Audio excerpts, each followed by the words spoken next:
Hello friends, খবর পড়ছি Bengal job study সংবাদ চ্যানেল থেকে। জানাবো আজকের বিশেষ খবর। শুরুতে হেডলাইন, তারপরে গুরুত্বপূর্ণ সংবাদ।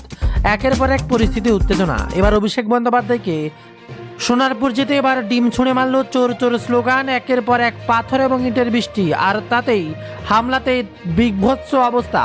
তাতেই মুখ খুলেছেন মমতা বন্দ্যোপাধ্যায়। এদিকে আবার 13 বাতার ফর্ম পূরণ করতে হিমশিম খাচ্ছে সাধারণ মানুষ।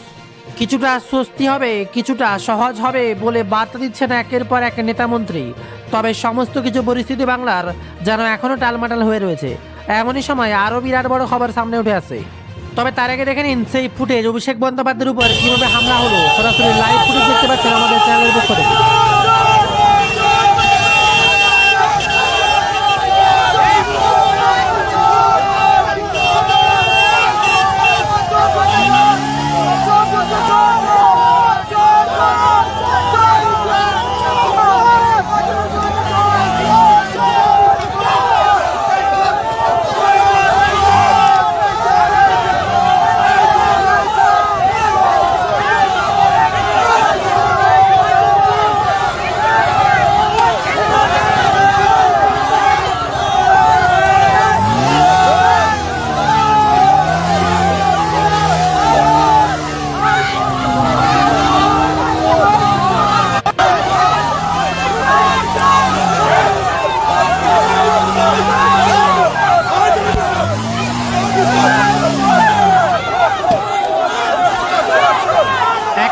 পরিস্থিতি যখন উত্তাল, এমনই সময় তৃণমূল নেতার পাশে এবার বড় বড় নেতারা। তৃণমূলের পাশে এবার কেজরিওয়াল। সোনারপুর অভিষেক বন্দ্যোপাধ্যায়কে ঘিরে বিক্ষোভ এবং তাণ্ডবের ঘটনায় নিন্দায় সরব হলেন আম আদমি পার্টির প্রধান অরবিন্দ কেজরিওয়াল। পশ্চিমবঙ্গের আইন শৃঙ্খলার পরিস্থিতি নিয়ে প্রশ্ন তুলছেন তিনি। বলছেন, বর্তমান পশ্চিমবঙ্গের আইন শৃঙ্খলা অত্যন্ত উদ্বেগজনক অবনতি ঘটেছে। যেখানেই বিজেপি ক্ষমতায় আসে সেখানেই ভয়ভীতি প্রদর্শন ও হিংসা প্রধান হয়ে ওঠে। বিজেপি কোনো শক্তিশালী বিরোধী দলকেই সহ্য করতে পারে না। স্ট্রেচারে শুয়ে অভিষেক অভিষেককে নিয়ে যাওয়া হচ্ছে মিন্টো পার্কের একের পর এক হাসপাতালে। গাড়ি থেকে নামিয়ে স্ট্রেচারে শুয়ে তাকে নিয়ে যাওয়া হলো হাসপাতালে। ভেতরে বেলভিউ হাসপাতালের বাইরে এসে প্রাক্তন মেয়র শোভন চট্টোপাধ্যায়। আর তাতেই বিরাট বড় বার্তা মমতা বন্দ্যোপাধ্যায়। মমতা পৌঁছলেন অভিষেকের হাসপাতাল থেকে বের করার সময় মমতা বন্দ্যোপাধ্যায় জানান, ডায়মন্ড হারবারের সাংসদের অন্যত্র নিয়ে যাওয়া হচ্ছে। তিনি বলেন, আমরা এখান থেকে শিফট করছি, এখানে ট্রিটমেন্ট হচ্ছে না, উপর থেকে বলে দেওয়া হচ্ছে ট্রিটমেন্ট না করতে। মমতার অভিযোগের প্রেক্ষিতে এবার বাইপাসের ধারের একটি হাসপাতাল কর্তৃপক্ষের কোনো মন্তব্য করতে চাননি। অভিষেককে নিয়ে যাওয়া হয় মিন্টো পার্কের এক হাসপাতালে। আর দিকে আবার বিরাট বড় বার্তা শ্রমিক ভট্টাচার্য। সোনারপুরের ঘটনা প্রসঙ্গে ইতিমধ্যে মুখ খুলেছেন বিজেপির রাজ্য সভাপতি শ্রমিক ভট্টাচার্য। সকলকে হিংসা বর্জন করার আহ্বান জানান তিনি।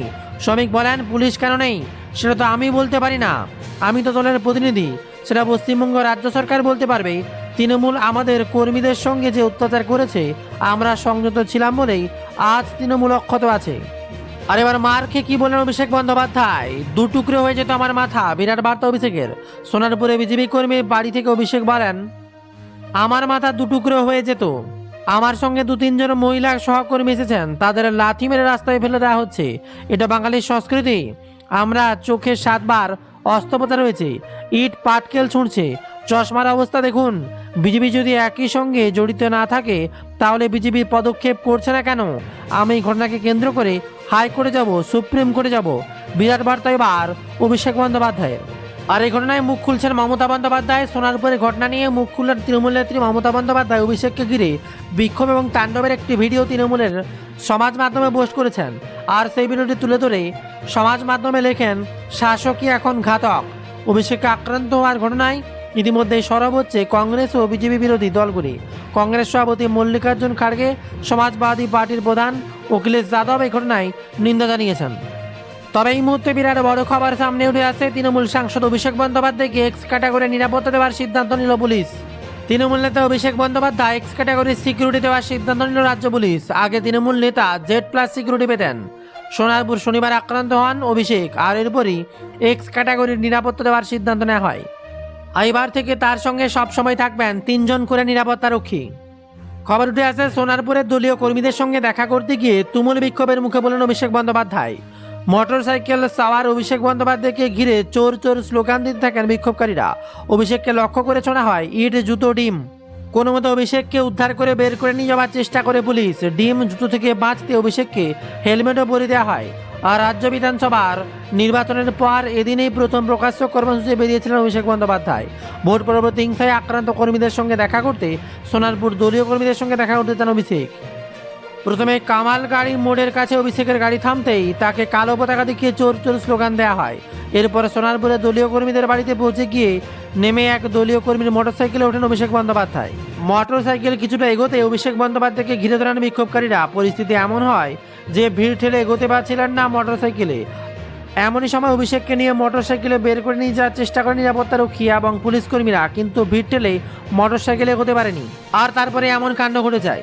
এর সাথে উঠে আসছে আবহাওয়ার বিরাট বড় খবর। প্রবল ঝড় বৃষ্টিতে তোলপাড়, ব্যাপক বজ্রপাতের আশঙ্কা। আগামী 24 ঘন্টায় এবার ভিজবে কোন কোন জেলায়, আবহাওয়ার বিরাট বড় খবর। দক্ষিণবঙ্গে একাধিক জেলায় হালকা থেকে মাঝারি বৃষ্টিপাতের সম্ভাবনা। ভারী বৃষ্টিপাতের পূর্বাভাস না থাকলেও বজ্রবিদ্যুৎ সহ বৃষ্টিতে ভিজতে পারে বিভিন্ন এলাকা। আবহাওয়া দপ্তরের পূর্বাভাস বলছে পুরুলিয়া সহ দক্ষিণবঙ্গের একাধিক বেশ কয়েকটি জেলায় বজ্রবিদ্যুৎ সহ বৃষ্টির প্রবল সম্ভাবনা থাকছে। ঢুকতে শুরু করলো অ্যাকাউন্টে, আসছে আবারও নতুন করে উন্মাদনা। তার মাঝে আবার মমতার ভাইয়েরা এখনো কটা চেয়ার আঁকড়ে বসে আছেন জানেন? উঠে এলো তা নিয়ে আরও এক গোপন তথ্য সামনে। অন্যদিকে আবার ঘণ্টাখানেকের মধ্যে ঝড়ে 7 মৃত্যু বাংলায়, 4 লক্ষ টাকা ক্ষতিপূরণ ঘোষণা সিএম শুভেন্দু অধিকারী। আর এদিকে দিলীপ ঘোষের কি মন্তব্য? প্রথমে ডিম মাছ ভাত, পরে শাক ভাত, শেষে ভাত, তারপরে না খেয়ে মরবে। কি বলছেন দিলীপ ঘোষ? উঠবে তা নিয়ে আরও এক খবর। উঠেলো আরও এক রহস্যময় আপডেট। তৃণমূলের নেতার আগাছাপাড়া জমি, সেখানে 400 অস্ত্রের ভয়ানক খবর সামনে। এবার পুলিশের জালে ইন্দ্রনীলের আস্থাভোজন। ফিরোজ খানের কি অভিযোগ? উঠছে আরও এক তথ্য। অন্যদিকে আবার মমতা 1 বছর আটকে রেখেছিলেন, নবান্ন থেকে বড় ঘোষণা শুভেন্দু অধিকারীর। এদিকে আবার টিকে না নিলে আর অপরদিকে আবার টিকা না নিলে মিলবে না অন্নপূর্ণা যোজনার টাকা নাকি? এবার অগ্নিমিত্রা পালের কণ্ঠে বার্তার পরে তোলপাড় গোটা বাংলা। আর এমনই সময় অমিত শাহের বিরাট বড় খবর সামনে উঠে আসতে। স্বেচ্ছায় ভারত ছাড়লে অনুপ্রবেশকারীদের বিরুদ্ধে কোনো ব্যবস্থা নয়, বিরাট বার্তা অমিত শাহের। প্রয়োজনে যত তাড়াতাড়ি স্বেচ্ছায় ভারত ছাড়ুন, তাহলে অনুপ্রবেশকারীদের বিরুদ্ধে কোনো ব্যবস্থা নয়, কিন্তু যদি জোর করে ভারত থেকে বের করতে হয় তাহলে ব্যবস্থা নিতেই হবে। তাই আগে ভাগে স্বেচ্ছায় কেটে পড়ুন, বিরাট বার্তা ইঙ্গিতপূর্ণ সামনে উঠে আসে। তবে দেশের কোথায় কত অনুপ্রবেশকারী হোল্ডিং সেন্টারের পরিস্থিতি কীরকম উঠে আসছে তা নিয়ে বিরাট বড় খবর। রাজ্যে চালু হয়েছে হোল্ডিং সেন্টার। মোট 11টি জায়গায় হোল্ডিং সেন্টার চালু হয়েছে। 386 জনকে আটক করা হয়েছে। সবথেকে বেশি আটক করা হয়েছে বসিরহাটে। এ বিষয়ে তথ্য প্রকাশ করেছে রাজ্য সরকার। দেখা গিয়েছে শুধু বসিরহাটেই 3টা শিবিরেই 88 শিশুসহ আটক করেছে 335 জন অনুপ্রবেশকারী, যাদের মধ্যে বেশিরভাগ বাংলাদেশি বলে সন্দেহ করা হচ্ছে। মুর্শিদাবাদে মোট 19 জনকে আটক করা হয়েছে। মালদহ, দক্ষিণ দিনাজপুর ও বারুইপুরে খবর উঠে আসছে যথাক্রমে 9, 8, 5 জনকে আটক করা হয়েছে বলেই খবর। আর এদিকে ফর্ম পূরণ নিয়ে তোলপাড় বাংলা। 12 পাতার ফর্ম অন্নপূর্ণা যোজনায় মাসে 3000 টাকা করে পেতে এই ফর্ম পূরণ করতে হচ্ছে মহিলাদের। শুক্রবার থেকে শুরু হয়েছে